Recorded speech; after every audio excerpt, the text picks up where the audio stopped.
Neste mês, nós, da editora Logos, lançamos o famoso discurso de metafísica de Leibniz. E lançamos anteriormente o mais famoso ainda, discurso do método de René Descartes. E é preciso esclarecer o significado da palavra metafísica, que é uma palavra que muitas vezes é considerada sinônimo de filosofia como investigação das coisas que estão para além da física. Mas eu gostaria, numa série de vídeos, de remontar a Aristóteles, cuja obra-prima de filosofia primeira, de investigação do ser enquanto ser, foi intitulada Metafísica pelos seus editores, para que nós possamos entender brevemente o percurso histórico do termo metafísica, que culminou na maneira mais comum de lidar com os problemas fundamentais do conhecimento, portanto da epistemologia, e da ordem do ser, da ontologia. Então, metafísica costuma ser associada a essas duas disciplinas, a teoria do conhecimento, as condições de conhecimento, as formas de conhecimento, sensível, inteligível, a preocupação com a lógica, com a comunicação, é uma preocupação metafísica, e também a preocupação com a ordem do ser, os níveis de ser, os tipos de ser, as participações do ser, as classificações lógicas do ser, que são as preocupações que Aristóteles chamava de especulativas ou teoréticas no campo da contemplação e do conhecimento desinteressado em relação à ação e à produção, que eu quero explorar com vocês depois. Ora, Aristóteles não usou o termo metafísica. Certamente é uma palavra formada por dois termos gregos, metá, tá, física. Tá, metá, tá, física é os livros que estão depois da física, segundo o termo da escola peripatética, e fixado por Andrônico de Rhodes no século I a.C., ou seja, muito depois do século IV, em que Aristóteles escreveu as suas obras. Então, ao editá-las, ao organizá-las, ao compilá-las, este livro, que nós chamamos de metafísica, veio depois do livro da física. E por isso, numa ordem quase cronológica ou editorial, este livro ficou chamado como tá, metá, tá, física. As coisas, no plural abstrato, que vem depois da física. Então o primeiro sentido do termo é editorial. Mas como o depois da física não é só o livro depois do livro da física, mas as coisas que concernem ao âmbito posterior ao da física, esse campo de conhecimento da filosofia primeira, das causas primeiras, dos fins últimos, do fundamento, dos princípios e das substâncias primeiras, ficou conhecido como metafísica, que é a ciência do ser enquanto ser, das causas primeiras e do princípio supremo que governa a realidade, ou seja, o princípio divino, o próprio Deus. Por isso que, tanto em Descartes quanto em Leibniz, grandes filósofos da modernidade, o mesmo vale para Spinoza, os três racionalistas, protagonistas da filosofia moderna nascente no século XVII, a empregavam em relação a Deus, a alma, a substância, a constituição íntima do mundo. Mas antes de chegar à modernidade, é preciso aclimatar na Idade Média, quando esse termo ganha um nome técnico estável.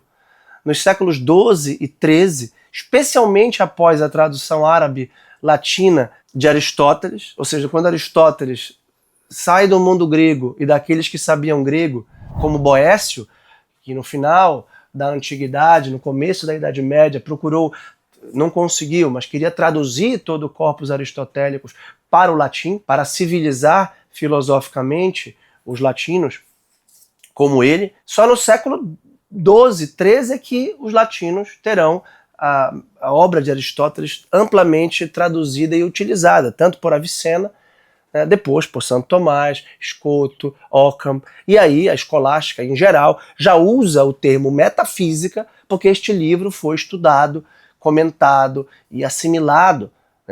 Santo Tomás, por exemplo, comentou a metafísica de Aristóteles, e nós temos esses comentários, isso é muito precioso para entender tanto Aristóteles quanto o próprio Santo Tomás, porque uma tradução dessa nunca é simplesmente uma versão igual em outra língua, mas já é uma interpretação e uma versão. Tanto é que a metafísica árabe de Avicena, por exemplo, tem um alcance ontológico e teológico relativamente diferente do alcance ontológico e teológico de Santo Tomás. Ou seja, o enfoque desses pensadores, que eram filósofos religiosos, estava sempre ligado a articular esta articulação racional da causa primeira e do ser enquanto ser com o próprio Deus revelado nos seus textos sagrados, respectivamente o Corão, no caso de Avicena, e a Bíblia, no caso de Santo Tomás, de Scoto, de Occam, e na escolástica cristã em geral. Lembrando que havia também pensadores judaicos, no caso de Maimônides, que também tinham em Aristóteles uma koinoné filosófica, uma linguagem comum, que é exatamente a metafísica, de pensar esse princípio primeiro, essa causa não causada, esse motor imóvel, para lembrar dos termos que Santo Tomás usa na questão 2 da primeira parte da Suma Teológica.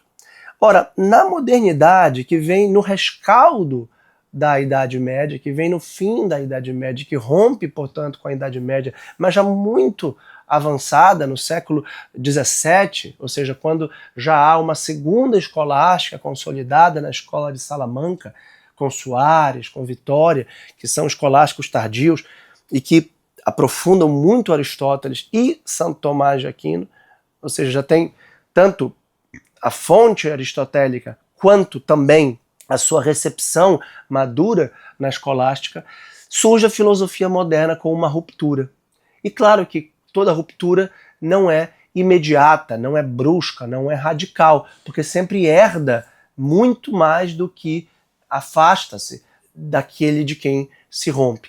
Então, no século XVII, eles usam o termo metafísica, como Descartes, para falar exatamente da investigação dos primeiros princípios, mas agora com uma ênfase radical ao conhecimento, ao polo epistemológico. A metafísica em Kant, por exemplo, vai estar muito mais ligada às condições transcendentais do conhecimento. E quando ele negar o acesso à coisa em si, né, ele não nega o ser em si, ele só nega a sua inteligibilidade ou a sua cognoscibilidade, porque o ser sempre é para mim e pelo modo como eu consigo alcançá-lo. O ser em si eu não consigo alcançar, porque de algum modo ele depende dos fenômenos, ele depende do trânsito das minhas categorias transcendentais do conhecimento. Então a metafísica para o Kant vai ser uma metafísica do conhecimento. Como a metafísica de Heidegger, muito depois, será uma metafísica do Dasein, do ser aí, daquele que se postula a questão do ser. Ora, em Descartes, assim como em Leibniz, a metafísica ainda é uma análise da substância. No caso de Descartes, uma distinção crucial para a ciência moderna, para o mecanicismo moderno, entre a res extensa e a res cogitans. No dualismo de Descartes, entre a substância que pensa, imaterial, e a substância que é extensa, que é conhecida. Portanto, Descartes ainda está no campo das provas metafísicas da existência de Deus, como fundamento da verdade e da certeza que ele herda do argumento ontológico de Santo Anselmo. Quando a gente abre o discurso do método, por exemplo, que nós lançamos recentemente, que é uma obra-prima, que é uma obra inaugural da filosofia moderna, logo no primeiro parágrafo, né, antes da primeira parte, ainda como introito ou preâmbulo, nós lemos o sumário das partes, né, e diz: se este discurso parecer longo demais para ser lido de uma só vez, poder-se-á dividi-lo em 6 partes. E na quarta parte, que muitos consideram a mais importante, a parte que surge a famosa afirmação penso, logo existo, ele diz: na quarta, os argumentos pelos quais ele prova a existência de Deus e da alma humana, que são os fundamentos de sua metafísica. Então a gente tem aqui, segundo o pai fundador da filosofia moderna, o objeto da metafísica: Deus e a alma. Ora, Deus, se existir, é imaterial, a não ser que você tenha uma concepção materialista do divino, ou panteísta do divino, que é um problema que o Baruch Spinoza enfrentará, né? Deus sive natura, Deus ou a natureza. Né? A natureza, Deus é a unidade da natureza, né? O panteísmo imanente de Spinoza. Mas para Descartes, Deus é imaterial. E a alma que o conhece também. Deus e a alma não pertencem a uma res extensa, a uma coisa material, uma coisa que pode ser conhecida pelas ciências naturais ou pela matemática. Você não pode medir o tamanho de Deus. Você não pode medir o peso de Deus. Você pode medir o meu tamanho e o meu peso. Você pode eventualmente contar quantos cabelos tem na minha cabeça. Lembrei da passagem do Evangelho que diz: não vos preocupeis porque até os cabelos da vossa cabeça estão contados. Ora, eu procurava contar quando nasciam os meus filhos, depois eu parei, lá pelo terceiro eu parei, os cabelos das suas cabeças. E percebi que não é possível contar os cabelos da cabeça de ninguém. É muito difícil. Ora, é difícil para mim, mas é claro que é contável. Por quê? Porque é material. Eventualmente, se a gente conseguisse raspar o cabelo da cabeça de alguém, colocasse numa máquina, ou tivesse paciência, como num quebra-cabeça, de contar. Então, para Descartes, existe um âmbito da realidade que é acessível pelo conhecimento sensível e pode ser processado pela inteligência racional. Pode ser contado, pode ser pesado. A gente pode ter uma estimativa de quantos cabelos tem, como a gente tem muitas vezes estimativa de distância. A gente não contou como numa régua os quilômetros. Se eu digo que a minha cidade é 30 quilômetros distante da sua, é claro que isso não é uma exatidão matemática absoluta. É claro que há uma projeção de distância, uma projeção que funciona muito bem para fins de medir a velocidade, de medir o tamanho das coisas. Ora, Deus e a alma não são mensuráveis matematicamente, geometricamente. Aliás, é muito interessante o trabalho artístico e interpretativo do dualismo substancial de Descartes, quando a gente vê esse papel que embrulha o nosso box de filosofia relativo ao mês de Descartes, e eu gostaria de interpretá-lo rapidamente com vocês para mostrar o que é a metafísica de Descartes em termos imagéticos, porque, como a gente diz, a imagem vale mais do que 1000 palavras. Aqui é uma releitura do pensador de Auguste Rodin, que tem aquela famosa escultura do pensador, né? O pensamento é imaterial, o pensamento é ilimitado, o pensamento é a coisa pensante, a res cogitans, porque ele não está preso aos sentidos. Eu não posso ver o que está para além dessa parede, mas eu posso pensar o que está para além dessa parede. O meu corpo não está vendo o que aconteceu antes e não está vendo o que acontecerá amanhã, mas eu posso pensar no que aconteceu ontem ou o que acontecerá amanhã. Ora, o corpo de Descartes é uma máquina, porque é totalmente pensável e manipulável. No final do discurso do método, ele fala da medicina e da função pedagógica da ciência que vai contribuir para o conhecimento e para o domínio da natureza humana. A gente pode lembrar do mandamento de Deus no Gênesis, de que o homem criado à imagem e semelhança de Deus é convocado a nomear e a dominar o mundo. Nomear é a classificação científica. A dominação vem da classificação científica. É o que Heidegger, muito tempo depois, chamará de tecnociência. A ciência tecnológica. Eu conheço o corpo humano para curá-lo, para manipulá-lo. Se você tem a perna amputada hoje em dia, você é capaz de colocar uma perna, uma prótese, uma perna artificial. Até as mãos artificiais hoje em dia são capazes de fazer. Por quê? O homem é como esta pedra, do ponto de vista material. O corpo humano é uma espécie de máquina criada por Deus, é claro, com um logos, com uma razão a ser conhecida pelo pensamento abstrato que está representado pelo semblante ou pela forma especulativa, reflexiva, que não é do corpo. Ou seja, é uma obra de arte, eu diria, o cogito ergo sum. Isso aqui poderia até ser mesmo enquadrado numa parede de quem gosta de filosofia, como eu, para perceber que a máquina imanente tem um funcionamento que é conhecido, porém, pelo pensamento cogitativo ou especulativo, que está no corpo, mas que não se limita ao corpo, que não se resume ao corpo. Isto aqui é uma imagem eloquente da metafísica moderna de René Descartes. Ora, quando nós chegamos à parte 4, mais importante e mais famosa do discurso do método, ele começa se escusando. Não sei se devo informar-vos acerca das primeiras meditações que aí, ele está se referindo à Holanda, que é onde ele estava, porque o discurso do método tem um cunho também autobiográfico, de uma narrativa pessoal de como ele, René Descartes, descobriu esta forma de conduzir o seu pensamento, ou este caminho, porque é isso que significa métodos, segundo uma via, segundo um caminho de pensar para chegar a certezas mais claras, mais analíticas, mais divididas e conceituadas. Então, não sei se devo informar-vos acerca das primeiras meditações que aí na Holanda realizei, pois elas são tão metafísicas e tão pouco comuns que talvez não sejam do gosto de todo mundo.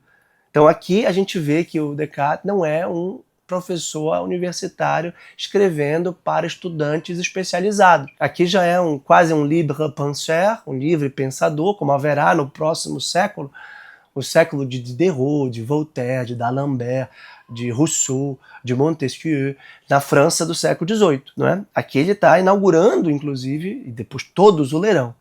Todos serão, de um modo ou de outro, cartesianos. Todos irão entender pelo menos o discurso do método, as meditações de filosofia primeira, todos terão essa base de uma especulação relativamente livre da tradição e confiada no próprio pensamento e não tanto nos sentidos. Então, algumas características que despontam espontaneamente do discurso do método ali nas primeiras partes. E não obstante, a fim de que se possa julgar se os fundamentos que tomei são suficientemente firmes, vejo-me de certa forma compelido a falar disso. Ou seja, a metafísica busca os fundamentos do conhecimento. Né? E depois ele continua e não vem ao caso de explorar agora como eu explorarei com profundidade na plataforma exclusiva dos membros e assinantes da editora Logos, como eu também explorarei o discurso de metafísica do Leibniz com mais calma e profundidade na plataforma. Então, para Leibniz, já que chegamos nele, a metafísica já é plenamente assumida como a ciência das substâncias individuais, que são as mônadas, a investigação dos princípios racionais supremos, com o princípio da identidade, o princípio da razão suficiente, o princípio da continuidade, o princípio da perfeição, e a estrutura última da realidade governada por Deus, que estabelece uma harmonia pré-estabelecida, uma compossibilidade, uma compatibilização de todas as mônadas e também a essência de todas as coisas. Ou seja, Leibniz usa a palavra metafísica constantemente nos títulos das suas obras, como Meditação de Filosofia Primeira, Discurso de Metafísica, e aqui já tem um termo técnico consolidado. Então, para concluir, metafísica é um termo que tem uma certa unidade na história da filosofia, mas uma unidade não absoluta, porque varia e flutua de acordo com os eixos principais da especulação. No caso da filosofia moderna, que começa com Descartes, a fundamentação do conhecimento passa a ser o sentido analógico principal de metafísica. Como segundo sentido, a gente tem também uma ontologia dos princípios, ou seja, uma preocupação com o ser da realidade e o ser que a fundamenta, como substância, causa primeira e o próprio Deus. No próximo vídeo dessa série, eu quero vir ao próprio Aristóteles para que a gente entenda o que é metafísica no quadro das ciências de Aristóteles. Muito obrigado e até lá.